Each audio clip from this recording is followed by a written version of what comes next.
Good morning everyone, welcome to my another study blog. I hope তোমাদের সবার preparation খুব ভালো চলছে। অবশেষে রোদের দেখা মিলল। কয়েকদিন যা প্রচণ্ড ঠান্ডা পড়ছিল, তার উপরে বৃষ্টি, ঝোড়ো হাওয়া, আবহাওয়াটা প্রচণ্ড খারাপ ছিল আর প্রচণ্ড ঠান্ডা। আর ঠান্ডাতে পড়াশোনা করতে খুব কষ্ট হচ্ছিল। যাই হোক, আজ থেকে রোদ উঠেছে। আজকে দিনটাকে চলো স্টার্ট করি। আজকের থেকে আমার বায়োলজি পড়া বা রিভিশন স্টার্ট করব।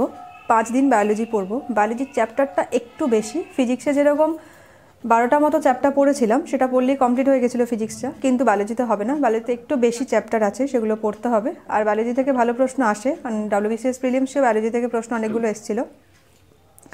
বায়োলজিটা খুব ভালোভাবে পড়তে হবে, প্রত্যেকটা চ্যাপ্টার। আর বায়োলজিতে আমরা যেসব 9-10-এর ওল্ড সিলেবাসে যে সমস্ত বই পড়ি, তার বাইরেও কিছু টপিক আছে যেগুলো আমাদের চাকরির পরীক্ষার জন্য খুব খুব ইম্পর্টেন্ট। আজকে সেই এক্সট্রা যে টপিকগুলো আমাদেরকে পড়তে হবে, সেই টপিকগুলো আজকে তোমাদের সাথে আমি শেয়ার করব। বায়োলজি পড়ার জন্য আমি যখন প্রথম প্রিভিয়াস ইয়ার্স কোয়েশ্চেন পেপারগুলো দেখছিলাম, তখন অনেক প্রশ্ন আনকমন ছিল, যেগুলো ক্লাস 9-10-এর ওল্ড সিলেবাসের বইটা কমপ্লিট করার পরেও আমি বুঝতে পারছিলাম না প্রশ্নগুলো কোন চ্যাপ্টার থেকে এসেছে। তো তখন আমার হাজব্যান্ডকে আমি বললাম যে এই প্রশ্নগুলো মানে কোন চ্যাপ্টার থেকে এসেছে।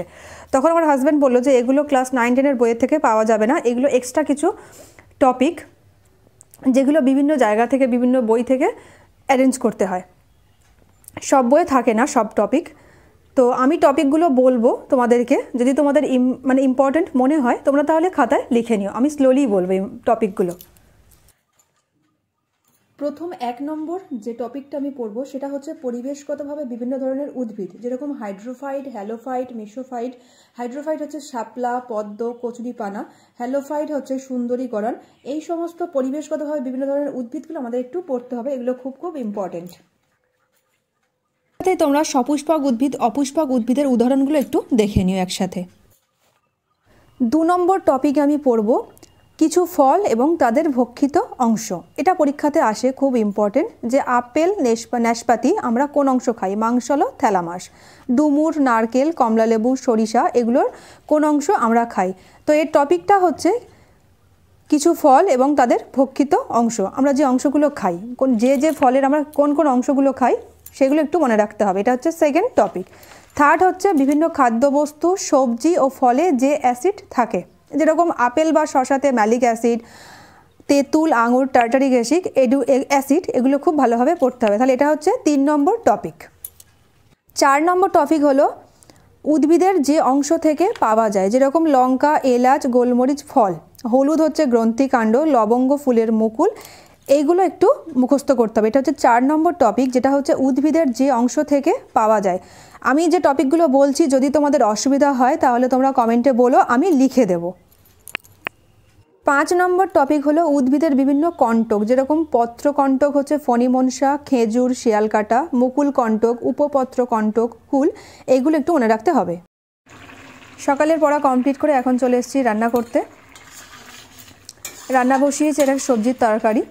আমার হাজব্যান্ড সবজি খেতে একটু বেশি ভালোবাসে, ও মাছ মাংস খুব একটা পছন্দ করে না, তাই ওর জন্য আমাকে বেশিরভাগ দিনই একটু সবজির তরকারি করতে হয়। আর শীতকালে যেহেতু সবজিটা একটু বেশি পাওয়া যায়, তাই সবজির তরকারিটা একটু বেশিই করি।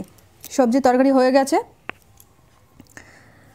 আর এবার মাছের তরকারিটা বসাবো। মাছের ঝোলও প্রায় হয়ে এসছে।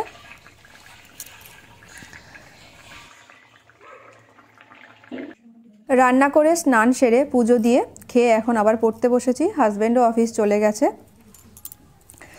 এখন আমি তোমাদের সাথে শেয়ার করব আজকে যে বায়োলজির যে এক্সট্রা আমি পয়েন্টগুলো পড়ছি বা এক্সট্রা টপিকগুলো পড়ছি, তার 6 নম্বর পয়েন্ট আমি বলবো।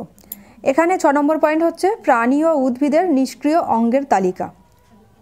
প্রাণী ও উদ্ভিদের কিছু নিষ্ক্রিয় অঙ্গ আছে, যেরকম মানুষের হচ্ছে সিকাম, ভার্মি ফর্ম, অ্যাপেডিক্স।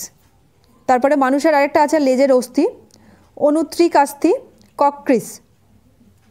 এরকম কিছু প্রাণী ও উদ্ভিদের নিষ্ক্রিয় অঙ্গের তালিকা আমাদের পড়তে হবে। তারপর সরীসৃপ বা মাছের বিভিন্ন আঁশ।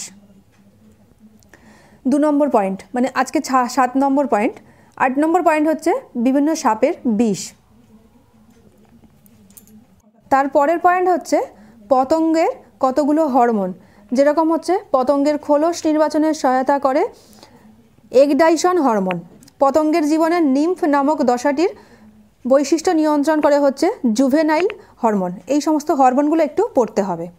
তার পরের পয়েন্ট হচ্ছে কীটপতঙ্গ বাহিত রোগ, যেরকম ম্যালেরিয়া হচ্ছে স্ত্রী অ্যানোফিলিস মশা, কিউলেক্স মশা হচ্ছে ফাইলেরিয়া, তারপর হচ্ছে র্যাট ফ্রি হচ্ছে প্লেগ, এডিস মশা ডেঙ্গু জ্বর, এগুলো একটু ভালোভাবে পড়তে হবে। তার পরের পয়েন্ট হচ্ছে গুরুত্বপূর্ণ টিকার আবিষ্কারক, গুটি বসন্ত, কলেরা, জলাতঙ্ক, ডিপথেরিয়া, যক্ষা, এই সমস্ত রোগের হচ্ছে টিকার যে আবিষ্কারক, এগুলো পড়তে হবে। এবং তারপরের পয়েন্ট হচ্ছে রোগ নির্ণয়ের বিভিন্ন পরীক্ষা, যেমন ডিএনএ যা পরীক্ষিত হয় জেনেটিক টেস্ট, আর রোগ নির্ণয় করা হয় হচ্ছে বংশগত রোগ, লিঙ্গ নির্ধারণ করা হয়ে থাকে। এই সমস্ত রোগ নির্ণয়ে বিভিন্ন যে পরীক্ষা করা হয় সেগুলো ভালোভাবে পড়তে হবে। তারপরের যে পয়েন্টটা খুব ইম্পর্টেন্ট, ওটা হলো উদ্ভিদের বিজ্ঞানসম্মত নাম। এগুলো আমরা ছোটোবেলায় পড়েছিলাম, দু একবার পড়লেই মনে পড়ে যাবে, যেরকম আম, চা, তামাক, নারকেল, বট, মটর, এই সমস্ত উদ্ভিদের বিজ্ঞানসম্মত নাম পড়তে হবে। তারপর প্রাণীর বিজ্ঞানসম্মত নামও পড়তে হবে, ইলিশ, কাতলা, আরশোলা, পায়রা, মৌমাছি, মশা, এইগুলোর বিজ্ঞানসম্মত নাম পড়তে হবে। এই এক্সট্রা পয়েন্টগুলো খুব ইম্পর্টেন্ট যে কোনো চাকরির পরীক্ষার জন্যে। এখান থেকে প্রশ্ন আমি দেখেছি অনেক আসতে, তাই বায়োলজির ক্লাস 9-10 ওল্ড সিলেবাসের বইটা পড়ার সাথে সাথেও আমাদের এই এক্সট্রা টপিকগুলো পড়তে হবে বায়োলজির জন্যে। বায়োলজি থেকে এক্সট্রা টপিকগুলো আমার পড়া হয়ে গেছে, এগুলো খুব ইম্পর্টেন্ট, তোমরাও পড়ে নিও, কাজে লাগবে।